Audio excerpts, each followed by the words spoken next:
Guys, क्या हाल चाल? एकदम बढ़िया। तो बच्चों, स्वागत है आपके अपने यूट्यूब चैनल राउशन फिक्स में। आज के इस वीडियो में हम ऑसिलेशन पढ़ने वाले हैं बेटा, और ये वन शॉट है और 30 से 35 मिनट का टाइम लगेगा। कंप्लीट रिवीजन हो जाएगा यदि आप क्लास 11 का एग्जाम देने जा रहे हैं 2025 का। तो ये वीडियो आप लोगों के लिए बहुत इंपॉर्टेंट रहने वाली। तो चलिए बिना देरी करते हुए वीडियो को स्टार्ट करते हैं। स्किप मत करना, पूरा देखना, ताकि आपको एक एक चीज समझ में आए और आप अच्छे से एग्जाम में ऑसिलेशन के क्वेश्चन को अटेम्प्ट करना। ठीक है, चलिए स्टार्ट करते हैं। ठीक है, आइए। तो ऑसिलेशन में सबसे पहले कुछ मोशंस के जनरल इंट्रोडक्शन में आपको देता हूं। एक मोशन होता है आपका पीरियोडिक मोशन। अब पीरियोडिक मोशन क्या होता है? पीरियोडिक मोशन में कुछ चीजें फिक्स होती हैं बेटा। जैसे हम सन की बात करें तो सन अपनी लोकेशन पे फिक्स है। हाँ, फिक्स नहीं है लेकिन हमने मान लिया फिक्स है। सन के चारों तरफ एक ऑर्बिट है, वो रास्ता फिक्स हो गया। ये अर्थ है, ठीक है। तो अब अर्थ क्या करती है? एक फिक्स पॉइंट यानी कि सन, एक फिक्स पार्ट यानी कि सन के चारों तरफ एक फिक्स टाइम में अपने मोशन को रिपीट करती है। तो इसलिए अर्थ के मोशन को क्या कहेंगे? पीरियोडिक मोशन कहेंगे। तो पीरियोडिक मोशन के लिए क्या क्या जरूरी है? फिक्स्ड पॉइंट जरूरी है, फिक्स पाथ जरूरी है और एक फिक्स टाइम जरूरी है। ठीक है, तो 365 दिन बाद ये अपने मोशन को दोबारा से रिपीट करेगी। इसलिए अर्थ का जो मोशन होता है सन के अराउंड, वो पीरियोडिक मोशन होता है। और मून का जो अर्थ के अराउंड होता है वो भी पीरियोडिक मोशन होता है, लेकिन मून का होता है। ठीक है, तो वन लाइन डेफिनेशन है, फटाफट से पढ़ के सुना देते हैं। A motion which repeats itself over and over again on a fixed path after a definite interval of time is called periodic motion. Clear है बेटा? चलिए अब नेक्स्ट हम बात करते हैं ऑसिलेशन। अब ऑसिलेशन क्या होता है? जैसे कि आप यहां पे देख पा रहे हो, एक पेंडुलम है।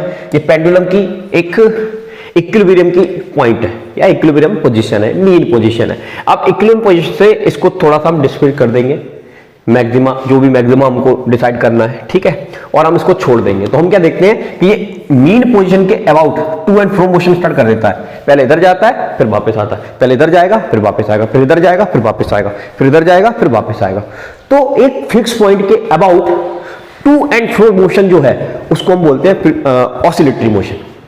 ठीक है, तो ऑसिलेटरी मोशन आपका पीरियोडिक मोशन हो सकता है, लेकिन हर पीरियोडिक मोशन आपका ऑसिलेटरी मोशन नहीं हो सकता। ठीक है बेटा, तो इसकी डेफिनेशन वही है, when a particle moves to and fro motion about mean position is called oscillatory motion. Vibration of tuning fork वगैरह, motion of piston, motion of spring, ये सब ऑसिलेटरी मोशन है। ठीक है, चलिए अब कुछ टर्म्स हैं जो बहुत इंपॉर्टेंट है। सबसे पहले हम बात करेंगे टाइम पीरियड। टाइम पीरियड क्या होता है? यदि कोई भी पार्टिकल, ठीक है, एक ऑसिलेशन कंप्लीट करने में जितना टाइम लेगा उसे उस पार्टिकल का हम क्या कह देंगे? टाइम पीरियड कह देंगे।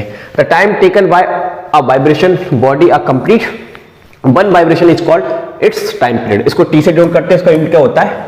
सेकंड होता है। फटाफट से देखिए, आगे बात करते हैं फ्रीक्वेंसी। फ्रीक्वेंसी क्या होती है? The number of cycle, the number of oscillation in 1 second, the number of oscillation in 1 second. एक सेकंड में जितने ऑसिलेशन लगा लोगे, ये पंखा एक सेकंड में 50 बार घूम गया तो इसकी फ्रीक्वेंसी कितनी? 50। 100 बार घूम गया, फ्रीक्वेंसी कितनी? यस, 100। ठीक है, तो नंबर ऑफ वाइब्रेशन और oscillation in 1 second is called frequency. Frequency का यूनिट होता है हर्ट्ज। क्या होता है बेटा? हर्ट्ज, या फिर सीपीएस होता है। ओके जी, नेक्स्ट रिलेशन होता है फ्रीक्वेंसी में और किसमें?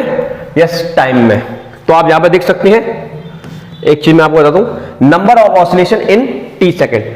टी क्या है? Time period. तो टी टाइम में कितने साइकिल होते हैं बताओ? एक साइकिल होता है। कितना साइकिल होता है? एक साइकिल। तो एक सेकंड में कितने होंगे? तो एक सेकंड में होंगे, टी का डिवाइड कर दो तो 1/T हो जाएगा। और एक सेकंड में जितने साइकिल लगेंगे वही तो फ्रीक्वेंसी है। तो F बराबर क्या आ जाएगा? 1/T। This is relation between time period and frequency. समझ में आई बात? चलो आगे बढ़ते हैं फटाफट से। अब हम बात करते हैं डिस्प्लेसमेंट। अब डिस्प्लेसमेंट क्या बोला है भैया? तो देखो, ये जो पार्टिकल है, कोई भी पार्टिकल जब ऑसिलेट होता है, क्या करता है? ऑसिलेट होता है तो ऊपर जाता है, फिर वापस आता है, फिर नीचे आता है, राइट ना? तो टी टाइम में मान लो वो इतना ऊपर गया, फिर अगले सेकंड में इतना ऊपर गया, फिर अगले सेकंड में इतना ऊपर गया, फिर अगले सेकंड में इतना ऊपर गया, फिर अगले सेकंड में बहुत ऊपर चला गया, फिर इससे ऊपर गया ही नहीं। तो एक पर्टिकुलर टाइम में जो उसकी पोजीशन है वही उसका डिस्प्लेसमेंट है। एक पर्टिकुलर टाइम में जो उसकी पोजीशन है वही उसका क्या है? डिस्प्लेसमेंट है। लेकिन एक पर्टिकुलर टाइम में वो सबसे ज्यादा ऊपर गया, मैक्सिमम डिस्प्लेसमेंट अचीव किया, उसे क्या कहेंगे सर? उसे हम कहेंगे एम्पलीट्यूड। उस पार्टिकल क्या कहेंगे बेटा? एम्पलीट्यूड। तो यहां पर ये जो मैक्सिमम डिस्प्लेसमेंट दिखा रहा है इस ग्राफ में, ये एम्पलीट्यूड को शो कर रहा है, बाकी सब डिस्प्लेसमेंट है, बाकी सब डिस्प्लेसमेंट है। इसी तरह से नीचे की तरफ भी एक एम्पलीट्यूड होगा, ऊपर के लिए पॉजिटिव साइन लेंगे, नीचे के लिए नेगेटिव साइन लेंगे। समझ में आई बात? चलिए आगे बढ़ते हैं। हाँ, अब हम बात करते हैं most important, simple harmonic motion क्या होता है। देखिए, आप इधर देखिए ये पेंडुलम जो है, ठीक है, पेंडुलम का जो मोशन होता है वो टू एंड फ्रो मोशन होता है। अगर हम इस पेंडुलम को थोड़ा सा डिस्प्लेट कर देंगे, बस थोड़ा सा, इसको हमने थोड़ा सा डिस्प्लेट किया, तो हम देखेंगे कि इसकी जो नीचे वाला लोकेशन है, ये वाली लोकेशन, इसका मोशन जो हो जाता है वो स्ट्रेट हो जाता है। तो अगर कोई पार्टिकल मीन पोजीशन के about to and fro motion straight line में कर दे तो उसके मोशन को क्या कह देंगे हम? यस, उसके मोशन को कहेंगे सिंपल हार्मोनिक मोशन। तो यहां पर आप देख पा रहे होंगे ये मीन पोजीशन है, मीन पोजीशन से पार्टिकल इधर गया, मैक्सिमम डिस्प्लेसमेंट अचीव किया, फिर वापस आया, फिर इधर गया, फिर मैक्सिमम डिस्प्लेसमेंट अचीव किया। तो इस फिक्स पॉइंट के about to and fro motion किया, लेकिन स्ट्रेट लाइन में किया, इसलिए इस पार्टिकल का जो मोशन है वो कौन सा मोशन है? सिंपल हार्मोनिक मोशन होता है। तो सिंपल हार्मोनिक मोशन के लिए हमको बहुत सारी चीजें निकालनी पड़ेंगी, डिस्प्लेसमेंट निकालना पड़ेगा, एक्सेलरेशन निकालना पड़ेगा, वेलोसिटी निकालनी पड़ेगी, एनर्जी निकालनी पड़ेगी बेटा, ठीक है। अच्छा, इसको हम बोलते हैं मीन पोजीशन, और जितना दूर चला जाता है उसको बोलते हैं एक्सट्रीम, ठीक है। क्लियर है बेटा? चलो आ जाओ। अब एक छोटी सी चीज फटाफट से समझिए, यहां पर देखिए सिंपल हार्मोनिक मोशन में क्या होता है। देखो ये एक सर्कल है, दिख रहा होगा आपको एक सर्कल, मैं इसको थोड़ा अलग से आपको समझाने की कोशिश करता हूं, ध्यान से समझना। 2 मिनट का टाइम मैं लूंगा क्योंकि ये इंपॉर्टेंट टॉपिक है, इसलिए 2 मिनट तो मुझे आपके चाहिए। चलिए आइए बात करते हैं। देखो इधर ये सर्कल है बेटा, ये सर्कल में 2 पॉइंट मैंने बना दिए। अब मान लीजिए यहां पर एक पॉइंट है P और उसका ओरिजिन है O, तो O के रिस्पेक्ट में P उसकी पोजीशन है। अब मान लो P आपका यहां आ गया, यहां पर इस पॉइंट पर आ गया, मैं यहां से एक नॉर्मल डाल दूं, क्या डाल दूं? नॉर्मल N, ठीक है, नॉर्मल डाल दिया बेटा मैंने।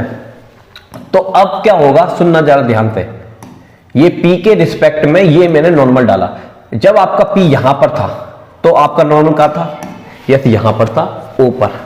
अब P यहां शिफ्ट हो गया तो आपका नॉर्मल यहां से जंप करके स्ट्रेट लाइन में यहां शिफ्ट हो गया, सही बात है। थोड़ी देर बाद आपका P यहां आएगा तो इसका नॉर्मल कहां जाएगा? यहां आ जाएगा। थोड़ी देर बाद P आपका यहां आएगा तो नॉर्मल कहां जाएगा? यहां आ जाएगा। थोड़ी देर बाद P यहां आएगा तो नॉर्मल भी कहां जाएगा?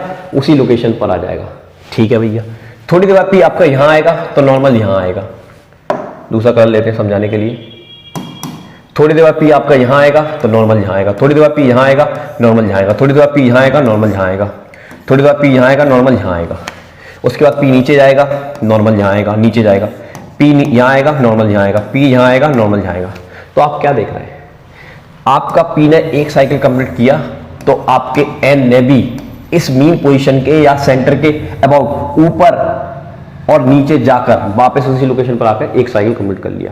तो यहां पर हमें P के मोशन में इंटरेस्ट नहीं है। P का जो फुट है उसका मोशन इस O के अबाउट स्ट्रेट लाइन में ऊपर, फिर वापस आया, फिर नीचे गया, फिर वापस आया।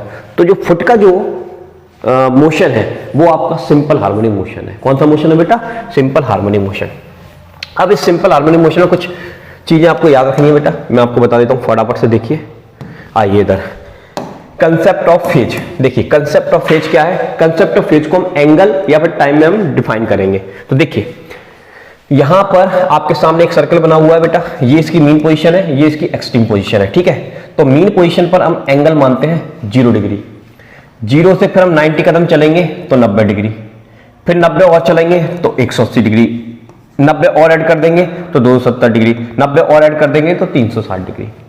अब 90 डिग्री रेडियन में π/2 होता है, 180 पाई होता है, 270 3π/2 होता है, और 360 कितना होता है? 2π होता है। सही बात है कि नहीं? बोलो यस और नो, ठीक है। अब समझिए बात को यहां पर। अब इधर आइए, अब मैं बात कर रहा हूं फुट की। यहां पर जो पार्टिकल P था उसका फुट तो यहीं पर था ना, तो हमें उसके मोशन का फेज बताना है। तो हम कैसे बताएंगे? ये आपका मीन पोजीशन है। कौन सा पोजीशन है बेटा? Mean position. तो जब वो मीन पोजीशन पे रहता है तो उसके फेज को हम लिखेंगे 0, और जब वो ऊपर की तरफ जाता है, एक्सट्रीम पर पहुंचता है, तब उसका फेज कितना हो जाता है? π/2। फिर वो नीचे आता है, वापस मीन पोजीशन पे आता है, तब उसका फेज कितना हो जाता है? π। फिर वो नीचे की तरफ जाता है अगेन एक्सट्रीम पर, तब उसका फेज कितना हो जाता है? 3/2π। फिर वो ऊपर जाता है, मीन पोजीशन पे आता है, तो उसका फेज कितना हो जाता है? 2π। तो उसका एक साइकिल कंप्लीट हो जाता है। तो आपको यहां पर रट्टा मानना पड़ेगा, थोड़ा सा ध्यान देना पड़ेगा। ये या एक बार समझ लिया, आप याद कर लीजिए कि जब एक्सट्रीम पर होता है तो फेज होता है π/2। मीन पोजीशन पर होता है तो उसका 3 बार फेज चेंज होता है, एक 0 डिग्री में, एक 2π में और एक π में। और जब नीचे की तरफ जाता है तो 3/2π होता है, ठीक है। अब हम टाइम की बात कर लेते हैं। अब टाइम की बात करें तो जरा ध्यान समझना बेटा। देखो ये पूरा एक साइकिल कंप्लीट करने में कितना टाइम लगता है? T लगता है भैया, सही है। और आधा टाइम कवर करने में कितना लगेगा, t/2 लगेगा, सॉरी कितना लगेगा, t/2, और आधे के आधे में करने में कितना लगेगा, t/4 लगेगा। तो ये t/4 तो यहां पर होगा 3/4t। तो ये हमने टाइम का क्या कर लिया, डिस्ट्रीब्यूशन कर लिया। तो देखिए मीन पोजीशन पे जो टाइम है आपका, पहले स्टार्टिंग होगी 0 से, ऊपर जाओगे तो टाइम हो जाएगा t/4, वापस आओगे मीन पोजीशन पे तो टाइम हो जाएगा आपका t/2, आधा साइकिल हो गया। फिर नीचे की तरफ जाओगे तो टाइम हो जाएगा 3/4t, फिर ऊपर की तरफ आओगे एक साइकिल कंप्लीट हो जाएगा तो टाइम कितना हो गया, t। तो अब आपसे क्वेश्चन पूछा जाएगा कि जब टाइम t है तो बताओ फेज कितना, 2π। जब टाइम t/4 है तो फेज कितना है, π/2। जब टाइम 3t/4 है तो फेज कितना है, 3/2π। समझ में आई बात? तो ये आपको बहुत अच्छे से पता होना चाहिए। थोड़ा जल्दी में रिपीट किया बेटा, समझिए। अगर ये ग्राफ इस तरह का बनता है तो जहां पर टाइम 0 होता है, यहां पर टाइम t/4 होता है, यहां पर टाइम t/2 होता है, यहां पर 3/4t होता है और यहां पर t होता है। तो t टाइम पे फेज 2π होता है, 3/4t पर 3/2π होता है, t/2 पर पाई फेज होता है, t/4 पर कितना होता है, π/2 होता है, और 0 टाइम पर 0 फेज होता है। क्लियर है? बढ़िया। चलिए अब आते हैं इधर। तो सबसे पहले हम स्टडी करेंगे displacement equation of simple harmonic motion. तो ये यहां पर एक पार्टिकल है p जो सर्कुलर मोशन करेगा और उसके रिफरेंस में उसका जो फुट है वो सिंपल हार्मोनिक मोशन करेगा। तो अब मान लीजिए यहां से ये चलकर यहां चला गया t टाइम पर। स्टार्टिंग में इसका टाइम t = 0 था जब ये x पर था, यहां पे ये ऊपर गया, ऊपर की तरफ, ठीक है। तो t टाइम में यहां पहुंचा, तो इस समय एंगल हमने थीटा मान लिया। तो ये एंगल थीटा है तो ये एंगल भी कितना होगा बेटा, थीटा होगा। यहां से आपने एक नॉर्मल डाला है जिसका फुट क्या है, n है। तो इस फुट का अपनी मीन पोजीशन से कितना ऊपर डिस्प्लेस्ड हुआ t टाइम में, उसको हमने नाम दे दिया yt। तो yt क्या है, उसका डिस्प्लेसमेंट है इन टाइम t। तो उसका फॉर्मूला क्या होगा, उसका इक्वेशन क्या होगा, तो हम कैसे निकालेंगे, हम इस ट्रायंगल में OPN में sin थीटा लगा देंगे। ये तो हमने लिख दिया, ये इसमें तो कोई दिक्कत वाली बात नहीं है, आप देख लीजिए इसी के बारे में लिखा हुआ है, ठीक है। तो ट्रायंगल हमने लिया OPN, इसमें हमने लगाया sin थीटा। तो sin थीटा का फॉर्मूला क्या होता है बेटा, sin थीटा का फॉर्मूला होता है परपेंडिकुलर अपॉन हाइपोटेनियस, यही होता है ना। तो परपेंडिकुलर तो हो जाएगा ON, हाइपोटेनियस हो जाएगा OP। तो देखिए ON बटा OP आ गया। अब यहां पर हमने क्या माना है, देखिए ON बाय के बराबर है और जो OP है वो आपका एम्पलीट्यूड है, क्योंकि एम्पलीट्यूड जो होता है वो मीन पोजीशन से मैक्सिमम एक्सट्रीम होता है, ठीक है। तो इसका रेडियस एम्पलीट्यूड के बराबर होगा सर्कल का, साइड सी बात है। तो यहां पर इसकी जगह तो ये आ जाएगा और इसकी जगह ये आ जाएगा, दोनों वैल्यू को हम यहां डालेंगे तो ये आ जाएगा, इसका इधर मल्टीप्लाई करेंगे तो ये आ जाएगा। अब थीटा की वैल्यू ओमेगा के टर्म्स में देखो, थीटा का फॉर्मूला होता है ओमेगा टी, ओमेगा का फॉर्मूला होता है थीटा अपॉन टी, ठीक है। ये आपको पता है एंगुलर वेलोसिटी आप जानते हैं, तो इसके हम थीटा की वैल्यू निकाल सकते हैं। तो थीटा की वैल्यू को हम यहां पर पुट कर देंगे बेटा इसकी जगह, तो ये आपका इक्वेशन आ गया। अब ये इक्वेशन क्या बता रहा है कि टाइम चेंज करोगे तो डिस्प्लेसमेंट चेंज होगा। तो 1 सेकंड बाद डिस्प्लेसमेंट क्या होगा, 2 सेकंड बाद डिस्प्लेसमेंट क्या होगा, इस तरह से। तो ये होता है फेज। तो फेज चेंज करने से डिस्प्लेसमेंट क्या हो जाता है, चेंज हो जाता है। क्लियर है बेटा? चलो बहुत बढ़िया। अब इसका जो ग्राफ है वो इस तरह का बनता है, यहां पर देखिए ये ग्राफ बना हुआ है यहां पर, ठीक है। अब ये ग्राफ आपका बना हुआ है, आपको क्या करना पड़ेगा, इस ग्राफ को अगर आपको समझना है तो एक थोड़ी सी मेहनत आपको करनी पड़ेगी। जैसे कि मैं बात करता हूं साइन ओमेगा टी की, अगर मैं यहां पर टी की जगह 0 पुट करूंगा तो साइन 0 कितना होता है, 0, सही बात है। साइन ओमेगा का फॉर्मूला होता है 2π/t। अब मैं यहां पर t/4 पुट करूंगा, ये वाला टाइम पुट करूंगा t/4, कौन सा वाला, ये वाला। तो t से t मरेगा, ये मरेगा 2 आ जाएगा, तो π/2 आ जाएगा, साइन π/2 आ जाएगा। और साइन π/2 कितना होता है बेटा, 1 होता है।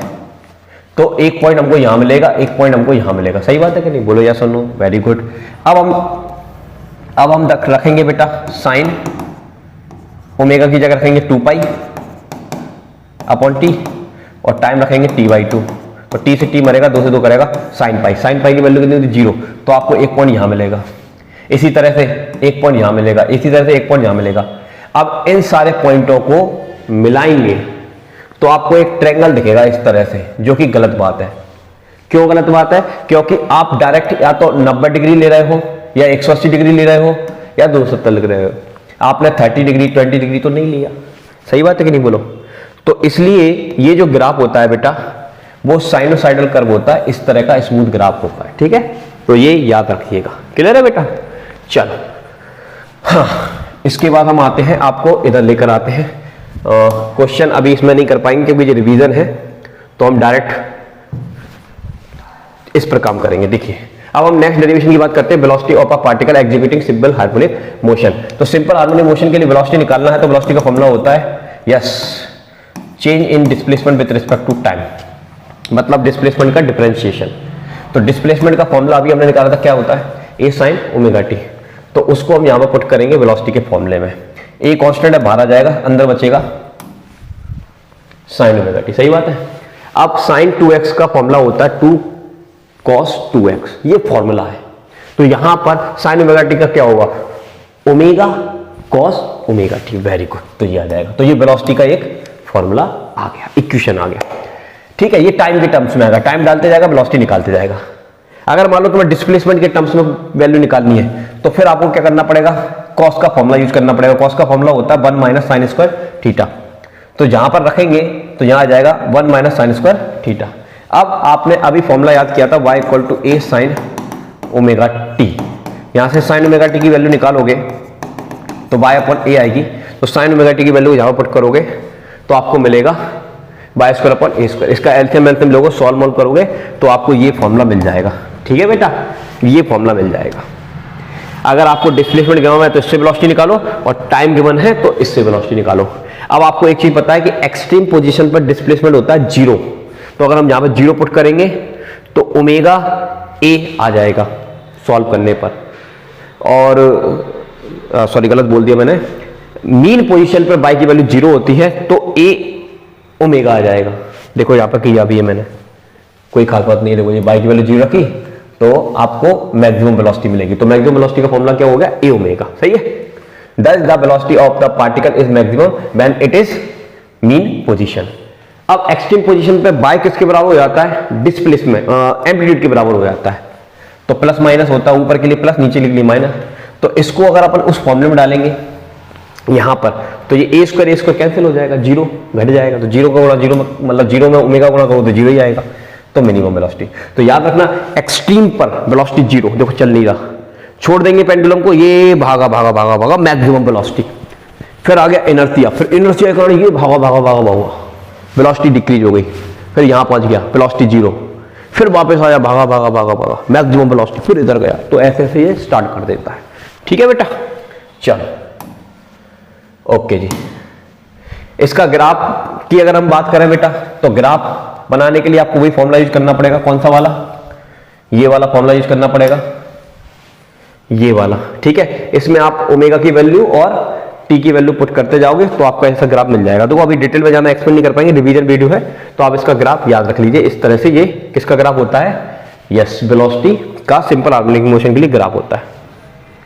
चलिए नेक्स्ट हम बात करते हैं एक्सेलरेशन। अब एक्सेलरेशन की बात करेंगे तो एक्सेलरेशन निकालने का क्या तरीका क्या होता है, alpha equal to change in velocity with respect to time. तो टाइम के साथ वेलोसिटी में चेंज होता है, उसको हम एक्सेलरेशन बोलते हैं। अब वेलोसिटी का हम एक फॉर्मूला जानते हैं, क्या, d Y upon D t. होता कि नहीं होता, तो हम उसकी जगह डाल सकते हैं, बी की जगह ये रख सकते हैं बेटा। तो ये आपको डबल डिफरेंशिएशन मिल जाएगा यहाँ पर। तो अब हम क्या करेंगे, डबल डिफरेंशिएशन ही करेंगे इसका। तो सबसे पहले तो हमने सिंपल हार्मोनिक मोशन के लिए डिस्प्लेसमेंट इक्वेशन लिख लिया। उसके बाद एक्सेलरेशन का फॉर्मूला होता है D square by upon D T square, मतलब डबल डिफरेंशिएशन। मैथ पढ़िए, आपको पता है। चलिए अब y की वैल्यू क्या है, ये है, तो इसको हम रख देंगे यहाँ पर। इसको टुकड़ों में लिखा ना भैया, ऐसे लिखा ना, D upon D T bracket में D Y upon D T. ठीक है, ऐसे लिखा है इसको। तो y की वैल्यू ये है अपनी पूरी, ये रख दिया बेटा। अब a कांस्टेंट है, बाहर आ जाएगा, देखो ये बाहर आ गया। साइन ओमेगा टी का डिफरेंशिएशन क्या होता है, बताइए बताइए, ओमेगा कॉस ओमेगा टी। तो आपका ये आ जाएगा। सही है। अच्छा, तो ये वाला डिफरेंशिएशन हो जाएगा। तो फिर बाद में और साइन लगा हुआ है, तो उसका और करना पड़ेगा हमको एक बार और। तो इसका एक बार और करेंगे तो ओमेगा ए कांस्टेंट है, ये बाहर आ जाएगा, ये आ गया, अंदर बचेगा cos omega T. Cos omega T का क्या होता है, minus omega sine omega T. तो ये देखो माइनस ओमेगा, एक ओमेगा पहले से था इसलिए वो स्क्वायर आ गया, ए साइन ओमेगा टी। क्लियर है। अब हम यहाँ पर, ये आपका एक्सेलरेशन का फॉर्मूला आ गया टाइम की टर्म्स में, टाइम डालते जाएगा, एक्सेलरेशन निकालते जाएगा। लेकिन हम बाय या एम्पलीट्यूड की टर्म्स में देना चाहते हैं, तो ये हमको पता है, अभी बताया ना y equal to a sin omega t, बेटा यहाँ से sin ओमेगा टी की वैल्यू निकालेगा तो ये आ जाएगा, इसको यहाँ पे डालेंगे, सॉल्व करेंगे तो ये एसिलेशन का मोस्ट इंपोर्टेंट फॉर्मूला आ चुका है। ठीक है, अब जरा यहाँ पर एक चीज सुनना, ये आपका ओमेगा स्क्वायर कांस्टेंट होता है तो अल्फा प्रोपोर्शनेट आ जाएगा बाय के, यानी कि जैसे जैसे आप डिस्प्लेसमेंट करते जाओगे एसिलेशन की वैल्यू बढ़ते जाएगी, जितना ज्यादा डिस्प्लेस कर दोगे एसिलेशन उतना ज्यादा लगेगा। ठीक है, अब यहाँ पर माइनस साइन क्यों लगा रहा है, क्योंकि आप इधर जा रहे हैं तो एसिलेशन कहाँ खींच रहा है, मीन पोजीशन की तरफ, फिर जब इधर जा रहे हैं तब एसिलेशन इधर की तरफ खींच रहा है। ठीक है बेटा, तो जब आप पॉजिटिव डायरेक्शन में जाएंगे तो एसिलेशन नेगेटिव डायरेक्शन में काम करेगा, और जब आप नेगेटिव डायरेक्शन में जाएंगे तो एसिलेशन कहां पर काम करेगा, पॉजिटिव डायरेक्शन में। क्लियर है बेटा? चलो फटाफट से देखिए, मीन पोजीशन पर बाई की वैल्यू 0 होती है तो इस फॉर्मूले में बाय डालोगे तो ये पूरा 0 हो जाएगा, तो यानी कि पेंडुलम आपका जब यहां आएगा बीच में मीन पोजीशन में तो उसका एसिलेशन 0 रहता है। ठीक है, सही बात है। चलिए, तो यहां पर एसिलेशन 0 हो गया, और एक्सट्रीम पोजीशन पर प्लस माइनस ए होता है तो रख दोगे तो आपका एसिलेशन मैक्सिमम होता है। क्लियर है बेटा? चलो इसका ग्राफ आप थोड़ा सा याद रख लेना, क्योंकि टाइम नहीं है बताने के लिए, उसी फॉर्मूले में वैल्यू रखनी पड़ेगी, फिर आ जाएगा ये। चलिए नेक्स्ट हम बात करते हैं time period and frequency of a particle executing simple harmonic motion. जब कोई पार्टिकल सिंपल हार्मोनिक मोशन करता है तो उसका टाइम पीरियड क्या होता है और फ्रीक्वेंसी क्या होती है। तो देखिए ये वाला फॉर्मूला अब आपको याद कर लेना, अभी बताया था एसिलेशन का, alpha equal to omega square y, minus कहां गया, खा गए, अरे खा नहीं गया भाई, मैग्नीट्यूड ले लिया। ठीक है, वो डायरेक्शन को बताता है। यहां से बाय स्क्वायर की वैल्यू निकालेंगे तो अल्फा अपॉन बाय आ जाएगी, स्क्वायर हटाएंगे तो ये आ जाएगा। अब टी का फॉर्मूला ये होता है बेटा, तो जहां से ओमेगा की वैल्यू ये आ जाएगी, इस ओमेगा की वैल्यू को हम यहाँ पर पुट कर देंगे, ये आ जाएगा। ठीक है, अब ये आ गया, इसको इन्वर्ट कर लेंगे, इसको उल्टा कर लेंगे तो टी ऊपर 2 पाई नीचे, ये ऊपर जाएगा ये नीचे आएगा, तो टी निकालना है तो ये वाले का मल्टीप्लाई कर देंगे, तो ये आपका फॉर्मूला आ गया टाइम पीरियड का, 2 पाई अंडर में बाय अपॉन अल्फा। फ्रीक्वेंसी क्या होती है, उल्टी होती है बेटा, फ्रीक्वेंसी जो होती है वो टाइम पीरियड, तो इसमें रखना पड़ेगा तो उल्ट जाएगा, तो अल्फा ऊपर आ जाएगा बाय नीचे आ जाएगा, 1/2 पाई आ जाएगा। ठीक है बेटा, देखो यहाँ पर क्या होगा, ये देखो ये क्या है। क्लियर है? ठीक है, चलिए अब फटाफट से हम एक लॉ पढ़ते हैं, fourth law for simple harmonic motion. तो देखिए ये हम सबसे पहले अल्फा का फॉर्मूला यूज करेंगे। ठीक है, अब न्यूटन सेकंड लॉ हम जानते हैं क्या होता है, F equal to m alpha होता है। यहां से हम अल्फा की वैल्यू पुट करेंगे, ये आ जाएगा। अब यहां पर हमने क्या किया है बेटा, यहां पर हमने ये वाली जो वैल्यू है इसको एक कांस्टेंट के बराबर मान लिया, इसका नाम रख दिया हमने के। ठीक है, अब के की वैल्यू कितनी है, एम ओमेगा स्क्वायर, सही है कि नहीं, एम ओमेगा स्क्वायर। तो ये आपके पास एक इक्वेशन आ गया, मतलब ये फोर्स जो होता है अगर हम इसको कांस्टेंट मान लें तो फोर्स जो होता है वो भी डिस्प्लेसमेंट के प्रोपोर्शनेट होता है, इन दोनों को आपस में रिलेट किया तो। ठीक है, अब यहां पर हमने के किसके बराबर माना है, एम ओमेगा स्क्वायर, तो यहां से हम ओमेगा की वैल्यू निकालेंगे तो अंडर रूट में क्या आ जाएगा, के अपॉन एम आ जाएगा। तो मोस्ट इंपोर्टेंट फॉर्मूला है एंगुलर फ्रीक्वेंसी का, अगर आपको के पता है और एम पता है। के यहां पर स्प्रिंग कांस्टेंट होता है, क्या होता है बेटा, स्प्रिंग कांस्टेंट होता है। ओमेगा की वैल्यू रखेंगे 2 पाई टी आ जाएगा, यहां आ जाएगा, पलट देंगे तो टी की वैल्यू आ जाएगी। तो अगर एक स्प्रिंग को हम झुला के छोड़ देंगे तो उसका टाइम पीरियड हम इस फॉर्मूले से निकाल सकते हैं, 2 पाई अंडर रूट में एम अपॉन के से। ठीक है बेटा, चलिए बहुत बढ़िया। अब सेम यही डेरिवेशन होती है किसके लिए, स्प्रिंग के लिए। तो देखो स्प्रिंग की जो नेचुरल पोजीशन है, स्प्रिंग को खींचा एक्स पर, छोड़ देंगे एक्स पर वापस आएगा, फिर इधर जाएगा, फिर इस तरह से जो ऑसिलेट करता रहेगा। तो हमको पता है according to Hooke's law force is proportionate to displacement, और डिस्प्लेसमेंट के प्रोपोर्शनेट होता है ये ऐसे, और प्रोपोर्शनल का साइन हटेगा तो एक कांस्टेंट आ जाएगा के, और माइनस साइन क्यों लगा रहा है, डिस्प्लेसमेंट इधर रहा है, स्प्रिंग इधर आ रही है, सही है कि नहीं, खींचने के बाद। चलिए तो जी आ जाएगा। ठीक है, अब हम जानते हैं if alpha be the acceleration produce in the spring, जब आप इसको छोड़ेंगे तो इसमें एक एक्सेलरेशन प्रोड्यूस होगा, उस एक्सेलरेशन को निकालने का फॉर्मूला न्यूटन सेकंड लॉ से क्या होता है, F equal to M into A की जगह अल्फा आ गया। इन दोनों को आपस में रिलेट कर देंगे बेटा तो ये आ जाएगा, यहां से अल्फा की वैल्यू आ जाएगी, ये आ जाएगी। ठीक है, एक्स ये आपका कांस्टेंट है पूरा, तो अगर आप इसको कांस्टेंट मानेंगे तो अल्फा इज प्रोपोर्शनेट हो गया माइनस एक्स, यानी कि स्प्रिंग का जो मोशन होता है वो सिंपल हार्मोनिक मोशन होता है, ये उसकी निशानी है। ठीक है, ये प्रूफ हो गया। यहाँ पर टाइम पीरियड निकालना है तो कोई खास बात नहीं है, टाइम पीरियड निकालने के लिए यहाँ पर हम वो जो अल्फा है ना ये वाला, देखिए कहाँ गया, एक सेकेंड रुकिए, यहाँ पर था, मैंने देखा था अभी कहाँ है, चलो यहाँ तो नहीं है।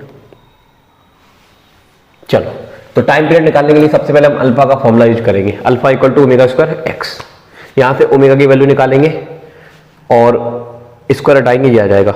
और फिर ओमेगा का फॉर्मूला होता है ये, तो इससे आपका टाइम पीरियड आ जाएगा। तो स्प्रिंग का टाइम पीरियड पहले निकाला था, वही तरीका है निकालने का। और फ्रीक्वेंसी के लिए क्या करना पड़ता है, उल्टा करना पड़ता है, तो ये आ जाएगा। ठीक है, थोड़ा जल्दी जल्दी बता रहा हूँ क्योंकि रिवीजन हो जाए तरीके से आप, ठीक है, टेंशन मत दो। तो ज़्यादा डिटेल में नहीं जा पाएंगे बेटा अभी।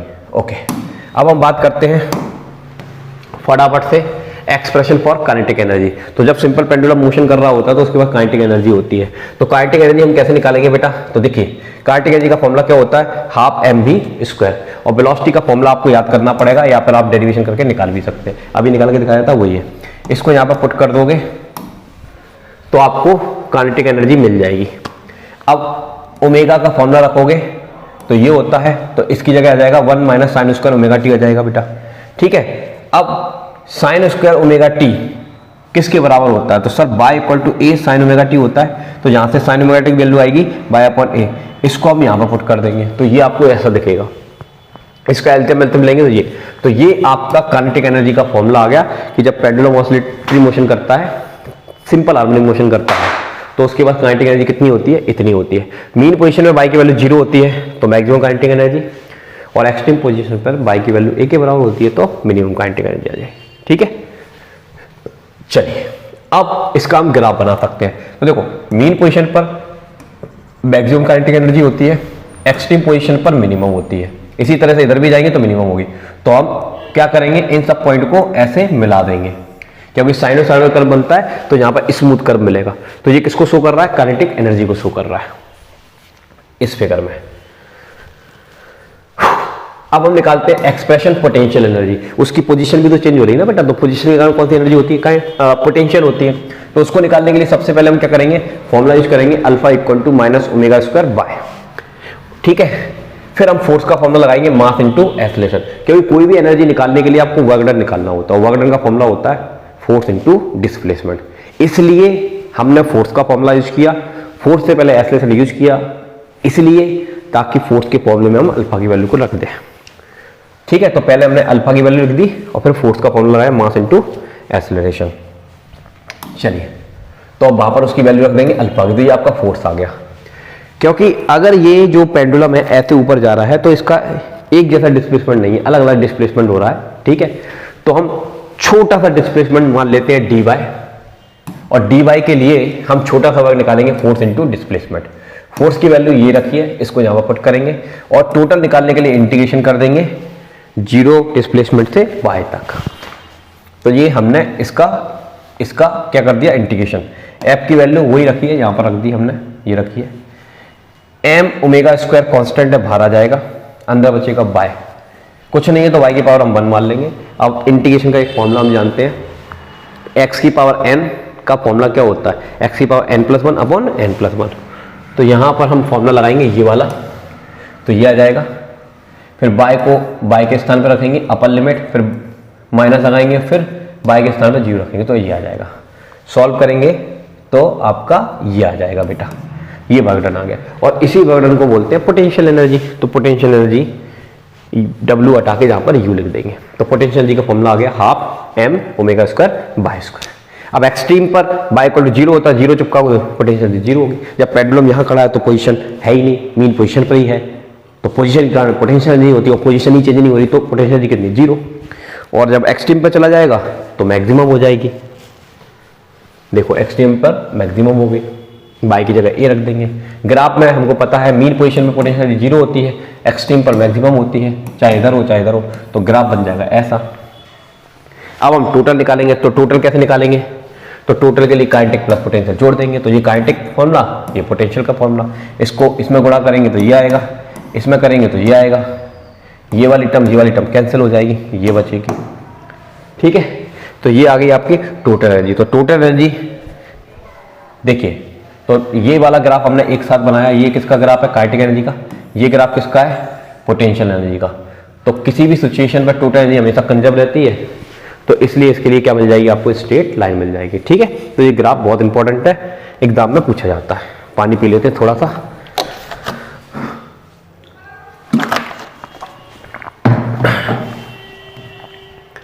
अब फटाफट से हम बात करते हैं, इसमें एक इंपॉर्टेंट क्वेश्चन है सिंपल पेंडुलम वाला।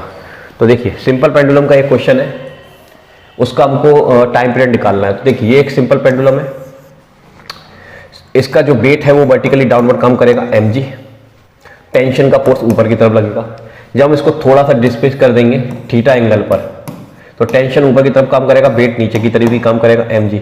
तब हम इसके दो कंपोनेंट बना सकते हैं, ये थीटा है तो ये थीटा है, तो यहाँ बन जाएगा mg cos थीटा और यहाँ बन जाएगा mg sin थीटा। अब आप देखिए mg cos थीटा किससे बैलेंस हो रहा है? टेंशन से, सही है कि नहीं? पहले mg किसके बैलेंस हो रहा था? टेंशन से, जब वो स्ट्रेट था। जब वो उधर चला गया तो अब mg का एक कंपोनेंट टेंशन को बैलेंस कर रहा है, लेकिन mg का एक दूसरा कंपोनेंट है जो अनबैलेंस है, इधर कोई है ही नहीं उसको पकड़ने के लिए। तो यही वो अनबैलेंस फोर्स होता है जो उसको खींचकर वापस मीन पोजीशन पर ले आता है। ऐसे पकड़ा ये ले आएगा, ठीक है। तो डिस्प्लेसमेंट इधर हुआ, फोर्स इधर काम किया, इसको बोलते हैं रीस्टोरिंग फोर्स। रीस्टोर करता है, अपनी लोकेशन में वापस ला रहा है। तो जब ये जहां पर वापस लेकर आएगा तो इसके पास वेलोसिटी आ जाएगी, और वेलोसिटी का इनर्सी आएगा तो यहां पर रुकेगा नहीं, तो ये यहां चला जाएगा।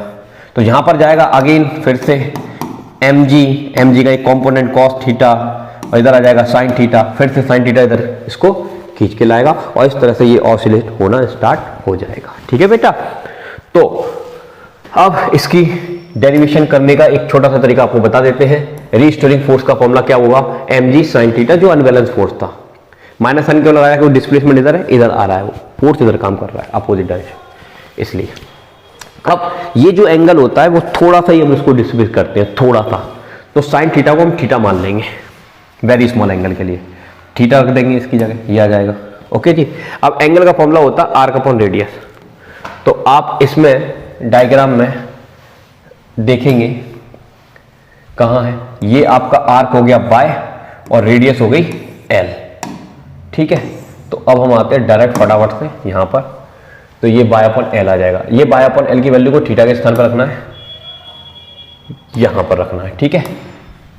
तो ये हमने वहां पर रख दिया। उसके बाद क्या है? उसके बाद बेटा ये सब चीजें आपकी कांस्टेंट हो जाएंगी इसमें, ओके। या फिर पहले एक काम करो, कांस्टेंट हम बाद में करेंगे, पहले एक चीज करते हैं। यहां पर देखो एक फॉर्मूला होता है हमका न्यूटन सेकंड लॉ से, F equal to m a. F equal to क्या होता है? एम ए, और ए की जगह हम रखेंगे अल्फा। अल्फा क्या होता है? सिंपल हार्मोनिक मोशन के लिए एक्सेलरेशन। तो ये वाले F का इस F से हम कंपैरिजन कर देंगे, तो ये मरेगा m अल्फा बराबर ये आ जाएगा, m से m मरेगा, अल्फा बराबर ये आ जाएगा। अब g की वैल्यू एक पर्टिकुलर एरिया में कांस्टेंट रहती है, इतना लंबा धागा लिया उसको बदल नहीं रहे हो, तो एल भी कांस्टेंट है, तो कांस्टेंट है तो ये आ जाएगा। तो ये हमने प्रूव कर दिया कि सिंपल हार्मोनिक मोशन के लिए सिंपल पेंडुलम का जो मोशन होता है वो सिंपल हार्मोनिक मोशन होता है, सॉरी सिंपल पेंडुलम का जो मोशन होता है ना, थोड़े से डिस्प्लेसमेंट के लिए क्या होता है? Simple harmonic motion. तो ये आपको प्रूव करने के लिए पूछा जा सकता है। टाइम पीरियड निकालना है, तो टाइम पीरियड निकालने के लिए कोई दिक्कत वाली बात नहीं है। टाइम पीरियड निकालने के लिए आपको सबसे पहले अल्फा का फॉर्मूला लगाना पड़ेगा, यहाँ से ओमेगा की वैल्यू निकालनी पड़ेगी, वही काम पहले किया तो वही यहाँ पर है। ये देखो ओमेगा की वैल्यू क्या आ गई यहाँ पर, ये मैंने थोड़ा सा, मुझे ऐसा लग रहा है कहीं गड़बड़ तो नहीं लिखती, जी अपॉन एल कैसे आ गया भैया जी? जी अपॉन एल,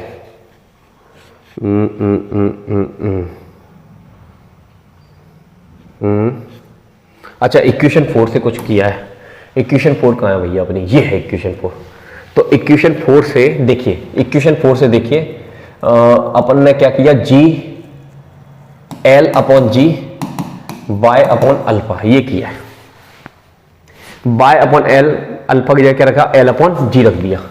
क्या रख दिया? एल अपॉन जी। अब टाइम पीरियड का फॉर्मूला क्या जानते हैं? 2 पाई अंडर में L upon, sorry displacement upon acceleration होता है, अभी बताया था मैंने स्टार्टिंग में। तो वाई अपॉन अल्फा की जगह आ जाएगा एल अपॉन जी। तो आपका टाइम पीरियड का फॉर्मूला आ गया 2 पाई अंडर में एल अपॉन जी, ठीक है बेटा। ये अब आपके टाइम पीरियड पर बेस्ड कुछ लॉज होते हैं, वो लॉ फटाफट से मैं आपको बता देता हूँ, लास्ट टॉपिक, और ये चैप्टर आपका खत्म हो जाएगा। तो फर्स्ट लॉ होता है लॉ ऑफ आइसोक्रोनिज्म। आइसोक्रोनिज्म का मतलब होता है कि आप छोटे से डिस्प्लेसमेंट के लिए अगर आप इसको थोड़ा सा डिस्प्लेस करोगे तो 1 सेकंड में वापस आएगा, थोड़ा ज़्यादा से भी करोगे तब भी 1 सेकंड में वापस आएगा। मतलब आपका जो टाइम पीरियड होता है ना, वो किस चीज़ पर डिपेंड नहीं करता, मतलब उसका टाइम सेम रहता है।